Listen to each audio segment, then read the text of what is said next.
3 minute का नफा मंत्र इतने बड़े कल्याण कार्य कर सकता है, तो हम भी स्वाध्याय के द्वारा नफा मंत्र के जप के द्वारा अपने आत्मा का उत्थान करें, अपना कल्याण करें। इसी के साथ ओम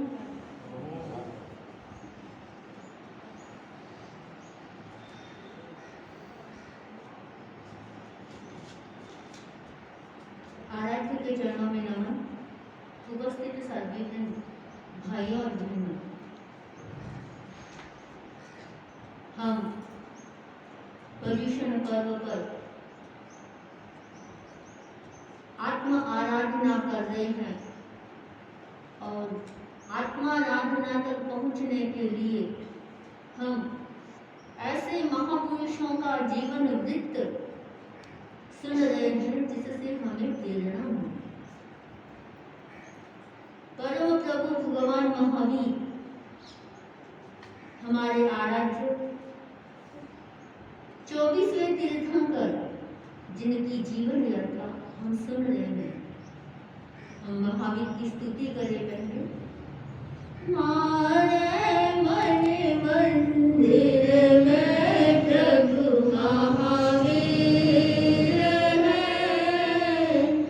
मारे मन मंदिर में प्रभु महावीर है। खाता पीता सोता उठता दिसे कतस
दिसे एक तस्वीर बोली दिनड़ो धन्य होवेला महावीर बन जावाला वही दिनड़ो धन्य होवेला महावीर बन जावाला छोड़ श्रृंखला आठ कलंगरी अजर अमर बन जावाला अजर अमर बन जावाला सूरज करो सूरज निकलो भीतर बादल चीर खाता पीता सोता उठता दिसे एक तस्वीर दिसे एक तस्वीर मारे मन मंदिर में प्रभु महावीर खाता पीता सोता उठता दिसे एक तस्वीर दिसे एक तस्वीर परम प्रभु महावीर का जीव कौन नैसा जिसने अपने जीवन में पहली बार सम्यक की उपलब्धि की किसके द्वारा उसको सम्यक की उपलब्धि हुई दान देकर दान के द्वारा मांस खमण के तपस्वी मुनियों को उसने दान दिया साधुओं ने उसको उपदेश दिया वो जैन धर्म का अनुयायी नहीं था वह धर्म का नाम नहीं समझता था लेकिन वो हल्लुकर्मी था जैन धर्म का अर्थ ये नहीं है कल कुछ भाई हमारी सेवा में आए उन्होंने पूछा कि महाराज ये जैन धर्म पद्धति है या साधना है अच्छा प्रश्न किया हमने कहा कि जैन बौद्ध सेव ये सब तो एक नाम है क्यों है जैन धर्म आप जैन धर्म के अनुयायी है क्या होता है जैन धर्म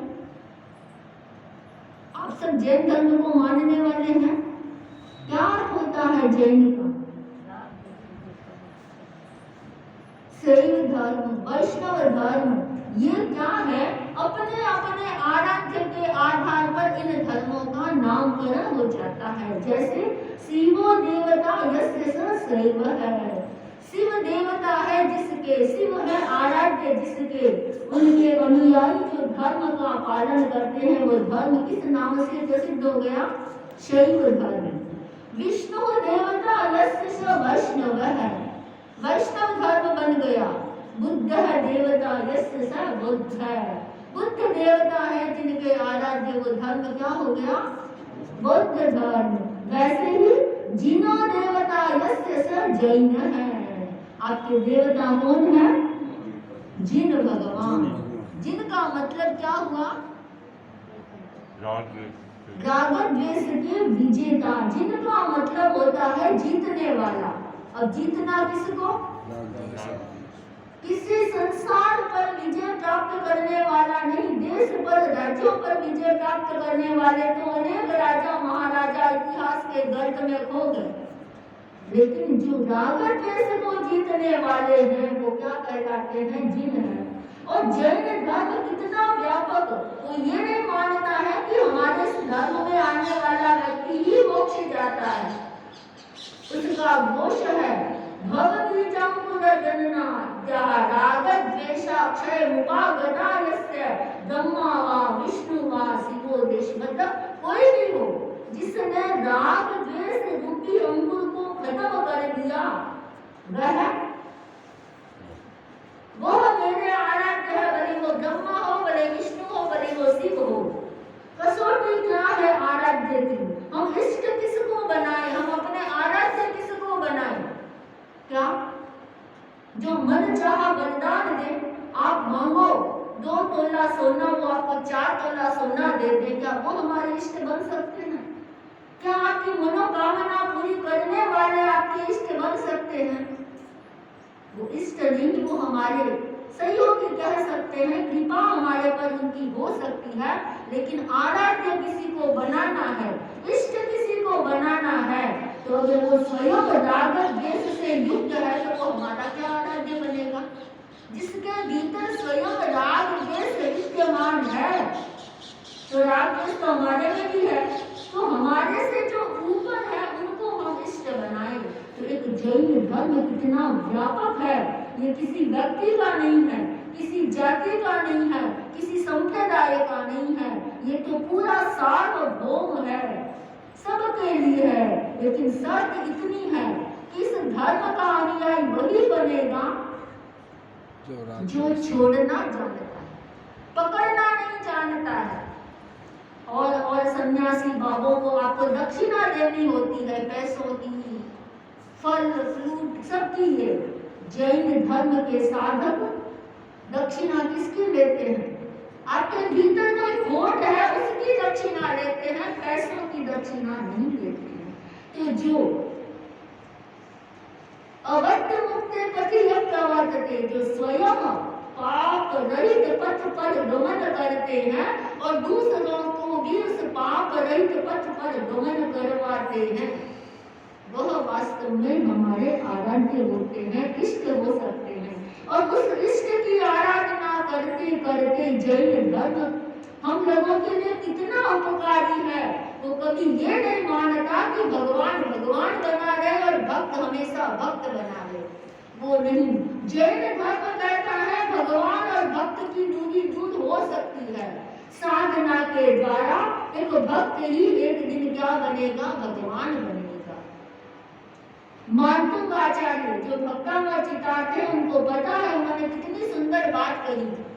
नाट्य दुर्लभ भुवन भूषण भूतनाथ है, भूते गुणे भूरि भवन्तम अभीष्टवन्त तुल्या भवन्ति भवतो ननुते किन्वा भूत्या श्रितम यही नाट्य समं करोति। मानतुंग ने कहा इसमें कोई आश्चर्य नहीं है, नाट्य दुर्लभ, इसमें आश्चर्य नहीं है कि आपकी स्तवना करने वाला व्यक्ति आपके समान ही बन जाता है। क्या आश्चर्य है? अगर नहीं बने तो आश्चर्य है। हम जिस आराध्य की, जिस इष्ट की, जिस प्रभु की हम आराधना करते हैं और वो प्रभु हमको अपने समान नहीं बनाए, तो ऐसे प्रभु की आराधना से क्या लाभ? एक मालिक जिसके पास वर्षों से सेवक कोई काम करता है, उस मालिक की मालिकियत कब है? कि जब उस सेवक को अपने बराबर ला करके खड़ा कर दे। वर्षों तक वो मालिक मालिक बना रहे और सेवक सेवक ही बना रहे, तो ऐसे मालिक की नौकरी से क्या फायदा कि आप जहाँ खड़े हैं वहीं खड़े हैं, आपको 2 कदम भी उसने ऊंचा नहीं उठाया। तो जैन धर्म इतना व्यापक है कि वह स्वयं व्यक्ति को भगवान बनाता है। लेकिन कब? जब आप आराधना करोगे, साधना करोगे, वैसी तन्मयता से भक्ति करोगे, तो एक दिन आप भी भगवान बन जाओगे। तो हम अभी भगवान महावीर की जीवन यात्रा पढ़ रहे हैं, सुन रहे हैं। क्यों? क्योंकि हम परम पिता परमेश्वर भगवान महावीर की जीवनी सुनकर के हमारे भीतर भी महावीरत्व जगे, हमारे भीतर भी परमात्मा बनने का वीर जागृत हो, हमारे भीतर भी राग द्वेष पर विजय पाने की एक कला हाथ में आए। इसलिए हम भगवान महावीर का ये जो जीवन दर्शन है, जीवन गाथा है, इसलिए सुन रहे हैं। इसलिए नहीं कि महाराज परीक्षा में पूछेंगे कि भगवान महावीर के कितने भक्त थे, कितने नाम थे, क्या थे, इन सब दृष्टि से नहीं। ऐसी तन्मयता से सुने कि ऐसी परम आत्मा की जीवन गाथा सुनते सुनते हमारे कर्मों के बिंद इतने हल्के हो जाए कि एक दिन, एक घड़ी, एक पल ऐसा है कि हम भी महावीर बन जाए। तो परम प्रभु महावीर का दूसरा भव नए साल के भव में उसने साधुओं को शुद्ध दान दिया, सेवा उपासना की। सेवा उपासना का लाभ क्या हुआ? उसके कर्म इतने हल्के हुए कि एक लकड़हारे का जीव, नए साल का जीव, उस दान के प्रभाव से कहां जाकर पैदा हुआ? स्वधर्म देवलोक। स्वधर्म कौन सा देवलोक है? पहला देवलोक। यानी वैमानिक देव जो है, वैमानिक देवता के 4 प्रकार हमने बताया थे, शाम को हमारी चर्चा चलती है। कौन कौन से? वैमानिक नीचे कौन है? भगवती, फिर वेंटर, फिर ज्योतिष, और ज्योतिष के ऊपर वैमानिक। तो वैमानिक देवलोकों का पहला देवलोक है स्वधर्म देवलोक। और उस दान के प्रभाव से भगवान महावीर का जीव नए साल के भव को समाप्त करके देव में पैदा हुआ, देव रूप में पैदा हुआ, स्वधर्म देवलोक। और देवलोक की कम से कम स्थिति कितनी होती है? कम से कम 10,000 वर्ष की। 10,000 वर्ष कोई भी देव देवलोक में जाएगा, उससे पहले उसकी आयु पूरी नहीं होगी, क्योंकि आयु भी 2 प्रकार की होती है, आयुष्य भी 2 प्रकार का होता है। कौन कौन सा? अपवर्तनीय, अनपवर्तनीय। एक आयुष्य वो होता है जो अपवर्तनीय, जिसको हम समय से पहले भोग सकते हैं, और एक होता है अनपवर्तनीय।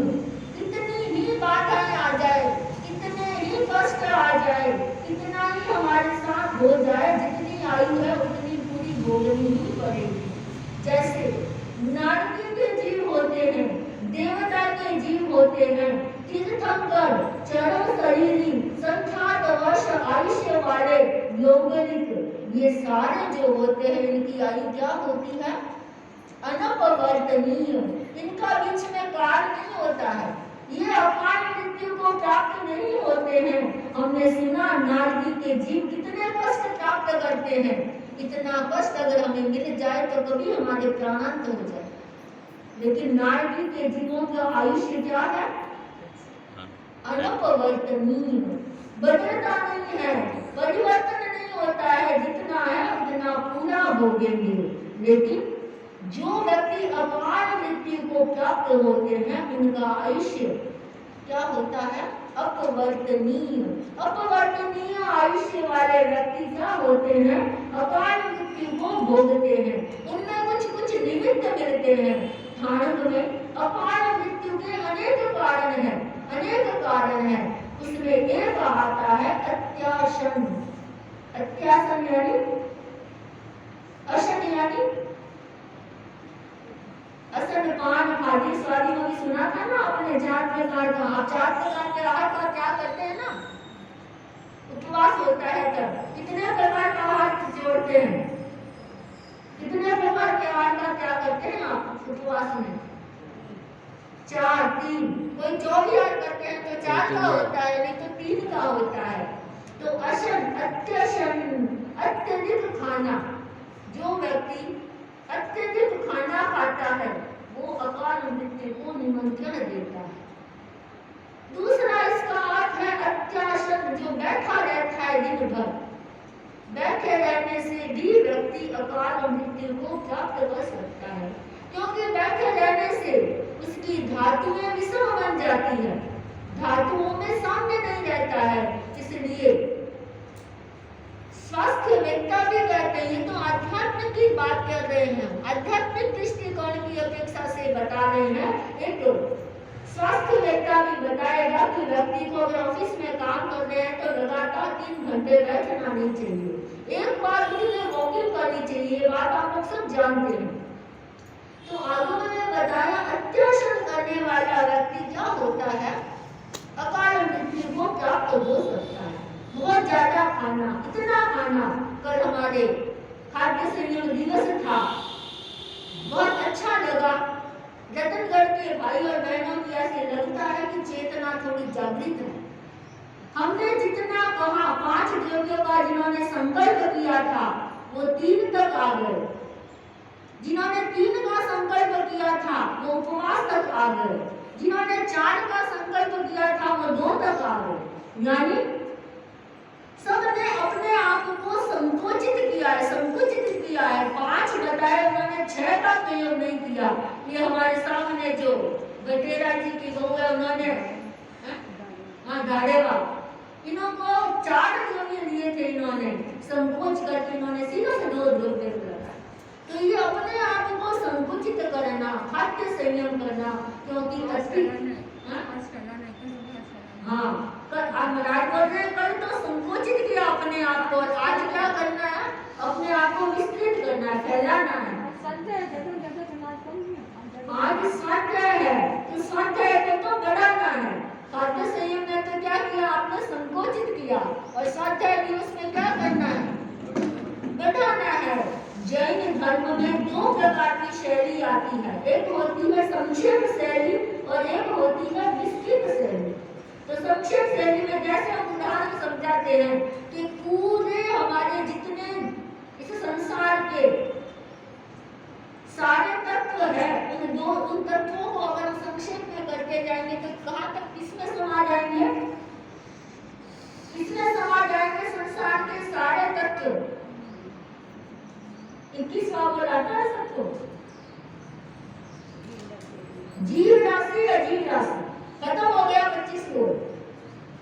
25 बोल पूरा हो गया, सीख लिया ना। राशि कितने प्रकार की, जीव राशि, बस पूरा 25 बोल पूरा हो गया, पूरा हो गया, सारा आ गया इसमें, सब कुछ समा गया इसमें।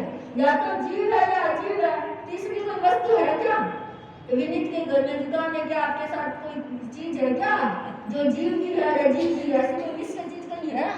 या रतनगढ़ में कहीं बाजार, शॉप, ये शॉपिंग मॉल जो होते हैं, वहाँ तीसरी चीज कहीं मिलती है तो हमें बता दो, नहीं है ना।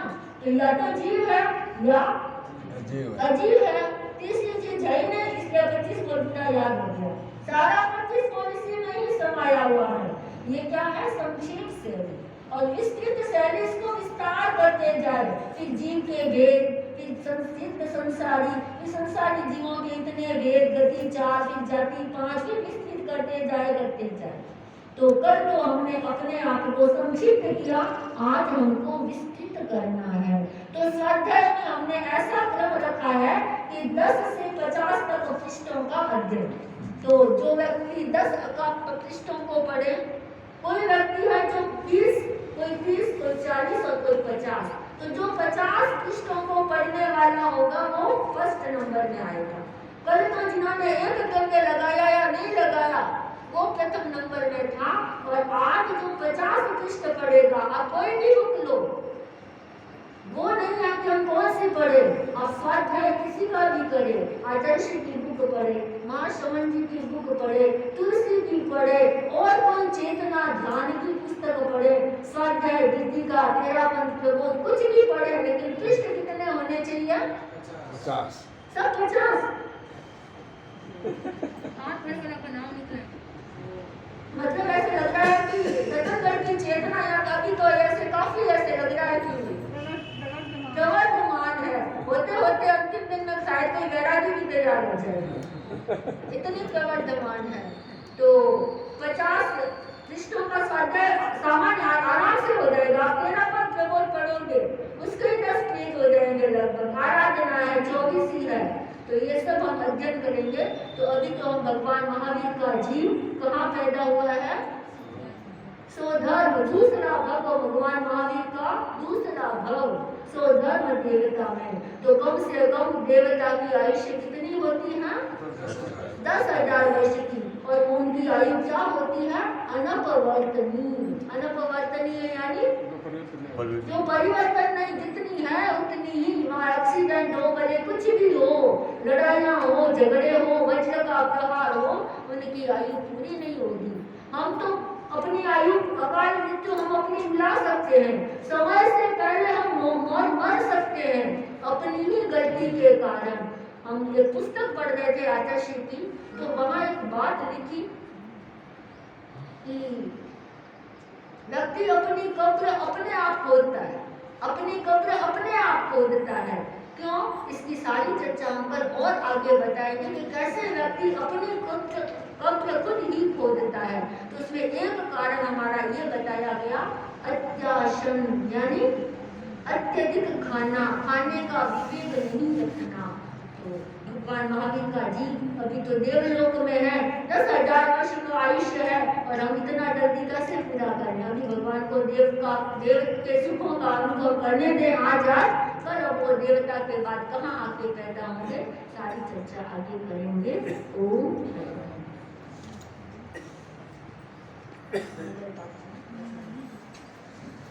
और किसी को आज उपवास बेला कोई तपस्या पचक नहीं है तो अपने आप की थोड़ी हिम्मत बढ़ाओ, आगे बढ़ाओ। नहीं कोई बात नहीं, इतने बढ़ गए कोई बात नहीं। देखो उपवास किया, उपवास से प्रहर तक आ गए, अब अगले धीरे धीरे आगे बढ़ेंगे। चित्तारि मंगलम अनंता मंगलम सिद्धा मंगलम साहु मंगलम केवली पन्नतो धम्मो मंगलम चित्तारि लघुत्तमा अनंता लघुत्तमा सिद्धा लघुत्तमा साहु लघुत्तमा केवली पन्नतो धम्मो लघुत्तमा चित्तारि शरणं प्रवज्जामि अरहन्ते शरणं प्रवज्जामि सिद्धे शरणं प्रवज्जामि साहु शरणं प्रवज्जामि केवली पन्नतं धम्मं शरणं प्रवज्जामि विघ्नहरणं मंगलकरं स्वामिदीक्षुतो नाम गुणयोधक स्मरण किया सरल चिंता काम विघ्नहरण मंगलकरं स्वामिदीक्षुतो नाम गुणयोधक स्मरण किया सरल चिंता काम सकल हरण मंगलकरं स्वामी